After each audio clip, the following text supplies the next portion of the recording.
laban kay G-Clown, nag-costume. Talagang proud pa yan si pare. Itong payaso ay nangengkoy buong round, ganyan nangyari. Saktong reference McDonald's, tsak ikaw lang madadali kasi kengkoy ka sa battle tapos clown pa ang imahe. Oh, bias. Tangina. Fast food, McDo, puro Mac, imahe clown, etc. Tapos kung umasta big fish, baka clownfish, pwede pa. Tangina. Pamamatay to sa train of thoughts. Masyadong high yung ego. Sa gantong style, Yupito. Pabida, tapos clownfish. Finding? Nestor!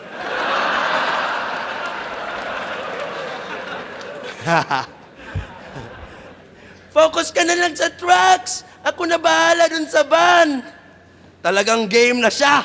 Pero di niya in-expect ang nasa lane hala kasi yung thoughts niya, van lang, nakatrain pala. Baka mag-rebat.